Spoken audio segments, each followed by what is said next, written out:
நமது மெய்ப்பரும் நமது மீட்பரும் நமது ஆண்டவருமாகிய இயேசு கிறிஸ்துவில் பிரியமான உறவுகளே, நாள்தோறும் வத்திக்கான் வானொலியின் நிகழ்ச்சிகளை அருள் ஒளி இணையதளம் வழியாக உங்களுக்கு நாங்கள் ஒளிபரப்புகின்றோம். உங்களுக்காக தொகுத்து வழங்குபவர் உங்கள் அன்பு சகோதரன் பேசாலை. லவ்தேத்தூர் இயேசுஸ் கிறிஸ்துஸ். இயேசு கிறிஸ்துவுக்கு புகழ். தமிழ் கூறும் நல் உலகில் வாழும் அனைத்து அன்பு உள்ளங்களுக்கும் வத்திக்கான் வானொலியின் வணக்கம். இறைவன் உங்கள் உள்ளத்தையும் இல்லத்தையும் தன் அன்பாலும் அருளாலும் அமைதியாலும் இன்றும் என்றும் நிரப்புவாராக.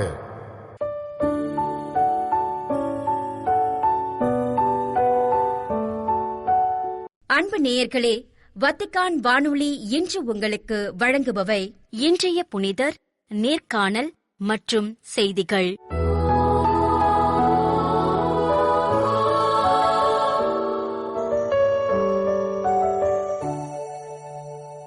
இன்றைய புனிதர்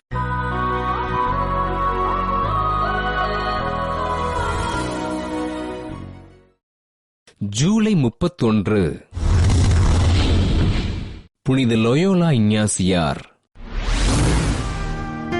ஸ்பெயின் நாட்டில் உள்ள லொயோலாவில் வாழ்ந்த இறைபக்தி நிறைந்த குடும்பத்தில் கிபி 1491 ஆண்டு அக்டோபர் மாதம் 21 நாள் பிறந்தார் இஞ்ஞாசியார். இராணுவ கல்லூரியில் கல்வி பயின்ற இஞ்ஞாசியார் கிபி 1517 ஆண்டு இராணுவத்தில் சேர்ந்து சிறந்த போர் வீரராக பணியாற்றினார். கிபி 1521 ஆண்டு மே மாதம் 20 நாள் பிரெஞ்சு படைக்கு எதிராக நடந்த போரில் தன் காலில் காயம்பட்ட இவர் மருத்துவமனையில் சேர்க்கப்பட்டார். மருத்துவமனையில் புனிதர்களின் நூல்களை வாசித்த இஞ்ஞாசியார் ஆண்டவர் இயேசுவை ஏற்றுக்கொண்டு மனம் திரும்ப புனித மரியன்னை குழந்தை இயேசுவுடன் இவருக்கு காட்சியளித்து ஆசீரளித்தார். ஆண்டவர் இயேசுவினை விசுவசித்து அவரது பணியினை செய்ய விரும்பிய இவர் மன்ரேசா குகையில் கிபி 1522 ஆண்டு முதல் 1523 ஆண்டு வரை தியானம் செய்து ஆண்டவரோடு இணைந்தார். புனித பூமிக்கு பயணம் மேற்கொண்ட இஞ்ஞாசியார் பாரிஸ் சென்று தத்துவியல் மற்றும் இறையியலில் பட்டம் பெற்றார். ஆண்டவர் இயேசுவின் பணிக்காக கிபி 1534 ஆண்டு ஆகஸ்ட் 15 நாள் இயேசு சபையினை துவங்கிய இஞ்ஞாசியார் கிபி 1556 ஆண்டு ஜூலை 31 நாள் விண்ணகமடைந்தார். ஆண்டவரின் நற்செய்தியினை ஏழைகளுக்கு அறிவித்து ஏழைகள் வாழ்வில் முன்னேறுவதற்காக பாடுபட்ட இஞ்ஞாசியாரை திருத்தந்தை 15 கிரகோரியார் கிபி 1622 ஆண்டு மார்ச் மாதம் 21 நாள் புனிதராக உயர்த்தினார். புனித லொயோலா இஞ்ஞாசியாரின் திருவிழாவினை கொண்டாடுகின்ற நாம் இயேசு சபைக்காகவும் அதன் பணிகளுக்காகவும் உருக்கமோடு ஜெபிப்போம்.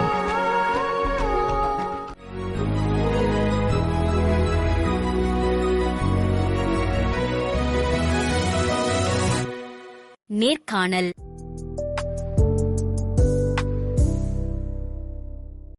எங்கள் அனைவருக்கும் பிரைடாவின் அன்பின் வணக்கங்கள். நாம் பல நிகழ்வுகள் வழியாக பல்வேறு விதமான ஆன்மீக வளர்ச்சிகளை பற்றி தெரிந்து கொண்டிருக்கிறோம்.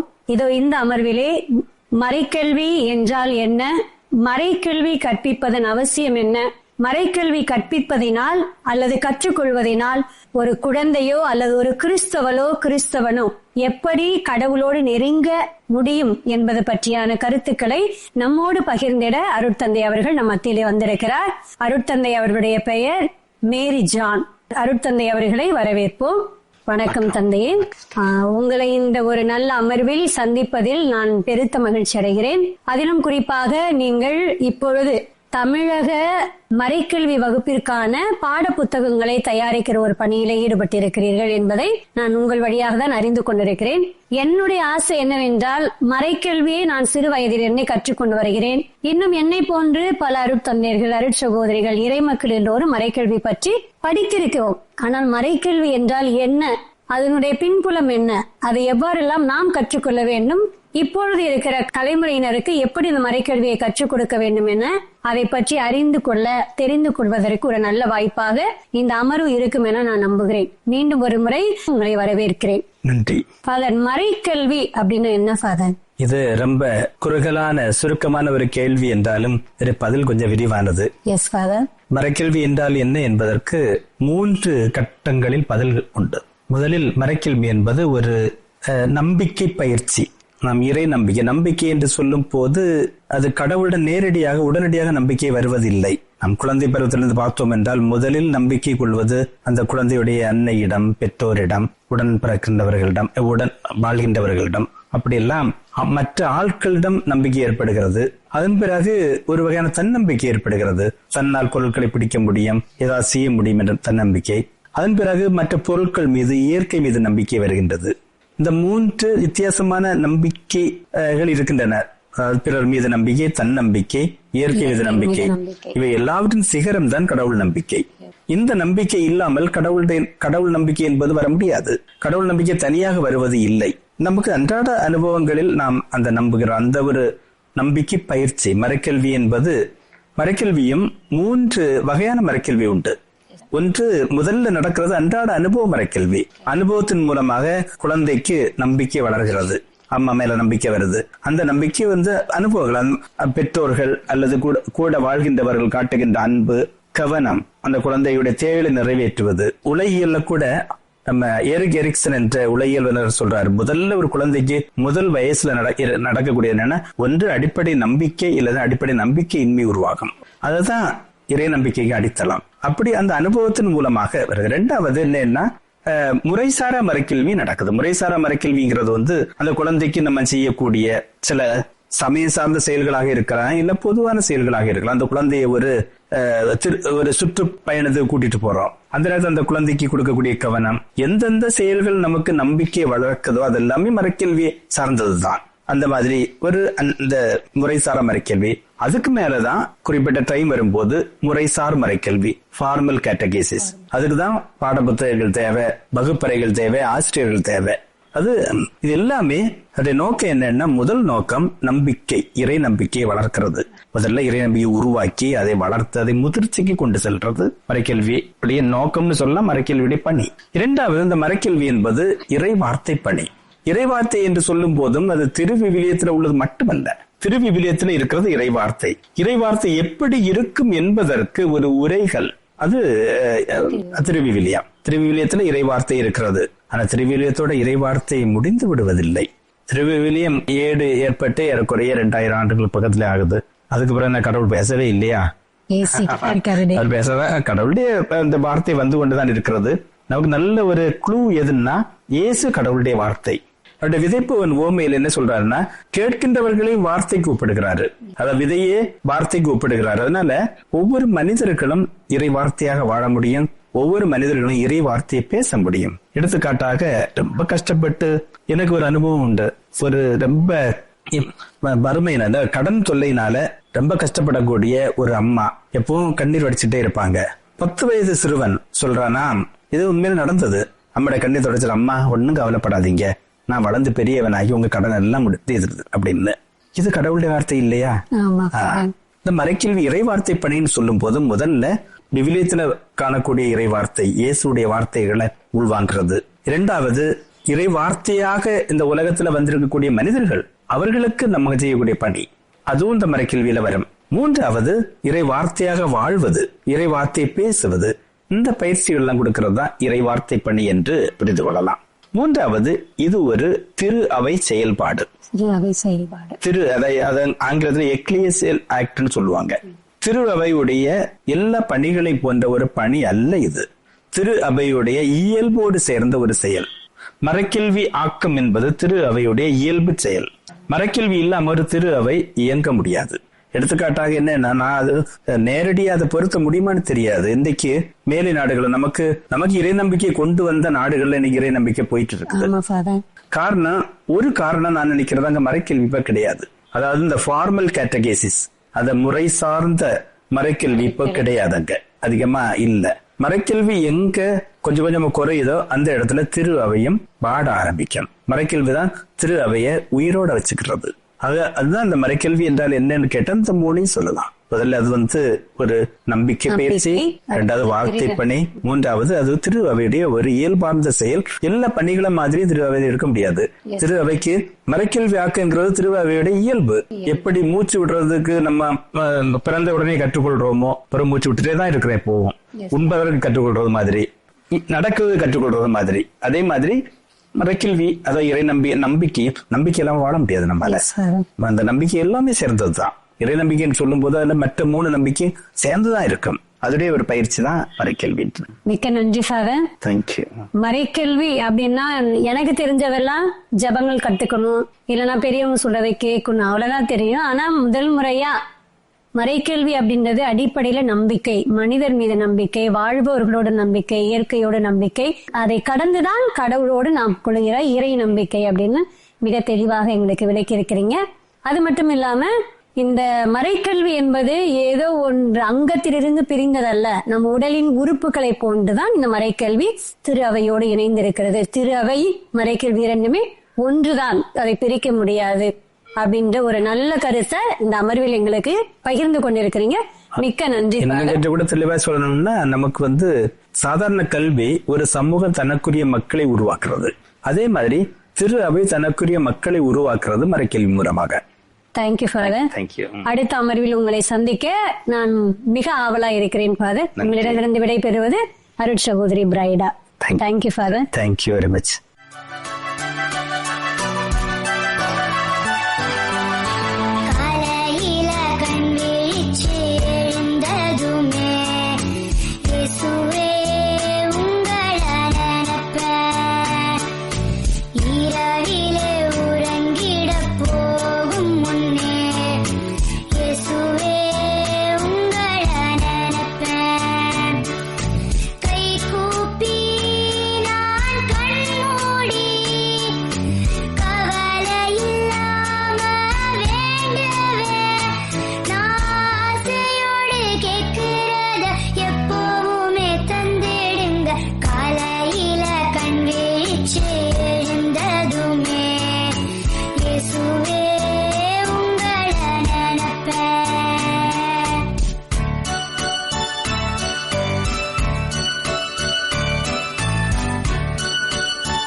செய்திகள். திருத்தந்தை 14ஆம் லியோ அவர்கள் ஆகஸ்ட் 6ஆம் நாள் இத்தாலியின் அசிசி நகருக்கு மேற்கொள்ளவுள்ள மேய்ப்பு பணி பயணத்தின் நிகழ்ச்சி நிரலை திருப்பிட செய்தி தொடர்பகம் வெளியிட்டுள்ளது. அன்றைய தினம் கோ பிரான்சிஸ்கன் யூத் மீட்டிங் 2026 எனும் அனைத்துலக பிரான்சிஸ்கன் இளைஞர் சந்திப்பில் பங்கேற்கும் இளைஞர்களுடன் இணைந்து திருப்பலியை நிறைவேற்ற உள்ளார். ஆண்டவரின் உருமாற்ற பெருவிழாவான ஆகஸ்ட் 6 வியாழக்கிழமையன்று திருத்தந்தை அசிசி நகருக்கு சென்று நூற்றுக்கணக்கான இளைஞர்களை சந்திப்பதுடன் திருப்பலியை நிறைவேற்றி உள்ளூர் அரசு அதிகாரிகளையும் திரு அவையின் பிரதிநிதிகளையும் சந்திக்க உள்ளார். ஆகஸ்ட் 3 முதல் 6 வரை இடம்பெறும் கோ பிரான்சிஸ்கன் யூத் மீட்டிங் நிகழ்வில் பங்கேற்கும் இளைஞர்களுடன் அவர் உரையாடுவார். திருத்தந்தை காலை 8 மணிக்கு வத்திக்கானிலிருந்து புறப்பட்டு காலை மணி 8:30 மணிக்கு அசிசி சென்றடைவார். அங்கு அசிசி பேராயர் பெலிசே அக்ரோகா மற்றும் இத்தாலிய அரசு அதிகாரிகள் அவரை வரவேற்பர். பின்னர் தூய தூதர்களின் புனித மரியா பேராலயத்திற்கு சென்று பிரான்சிஸ்கன் துறவர சபைகளின் தலைவர்களை சந்திப்பார். தொடர்ந்து காலை மணி 8:45க்கு பேராலய வளாகத்தில் இளைஞர்களை சந்திக்க உள்ளார் என்று அச்செய்தி தொடர்பகம் குறிப்பிட்டுள்ளது. திருத்தந்தையின் திருவழிபாட்டு நிகழ்வுகளுக்கான அலுவலகம் ஆகஸ்ட் மாதத்தில் இடம்பெறவுள்ள பிற திருவழிபாட்டு நிகழ்வுகளின் அட்டவணையையும் வெளியிட்டுள்ளது.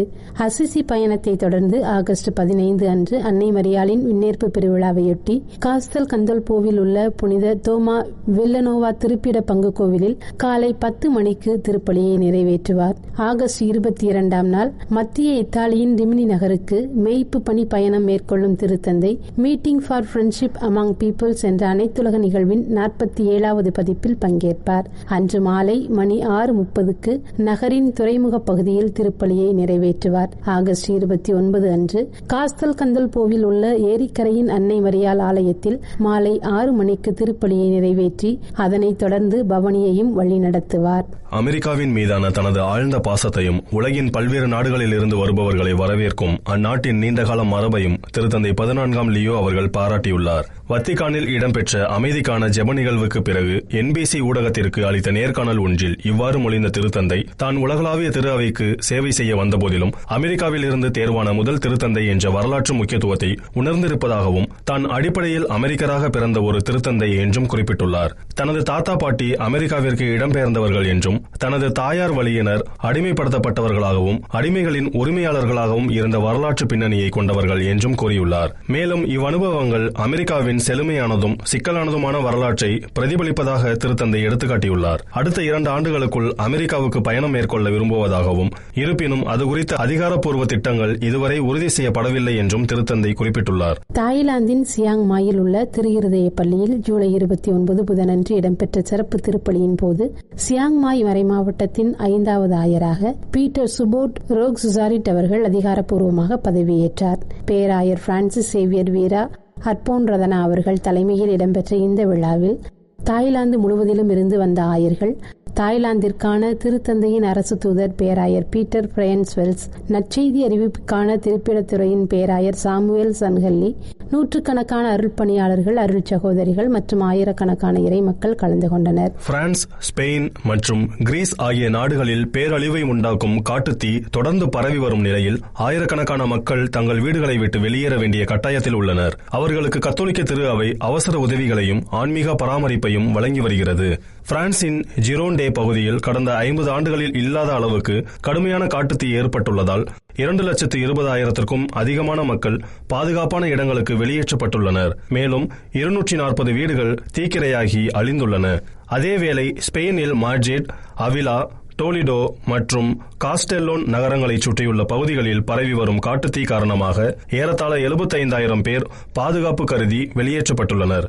உடனடியான பாதுகாப்புகளில் இருந்து உயிர் பிழைத்திருந்தாலும் பல குடும்பங்கள் இப்போது தங்கள் வீடுகள், வாழ்வாதாரங்கள் மற்றும் மகிழ்ச்சி நிறைந்த நினைவுகளை இழந்து அதிர்ச்சியில் உள்ளனர். இந்த பேரழிவு மனித குலத்தின் பலவீனத்தை எடுத்துக்காட்டுகிறது என்றும் படைப்பை பராமரிப்பது குறித்து இறைவா உமக்கே புகழ் என்ற திருத்தூது மடலில் திருத்தந்தை பிரான்சிஸ் அவர்கள் விடுத்த செய்தியை எதிரொலிக்கிறது என்றும் பிரெஞ்சு ஆயர்கள் பேரவையின் ஒன்றிப்பிற்கான தேசிய பிரதிநிதியாக பணி செய்யும் அருள்பணி யான் லே கூறியுள்ளார். இத்துடன் வத்திக்கான் வானொலியின் தமிழ் ஒளிபரப்பு நிறைவு பெறுகிறது. உங்கள் செவிமடுத்தலுக்கு நன்றி. தொடர்ந்து வத்திக்கான் வானொலியுடன் இணைந்திருங்கள். இறையாசிர் பெறுங்கள்.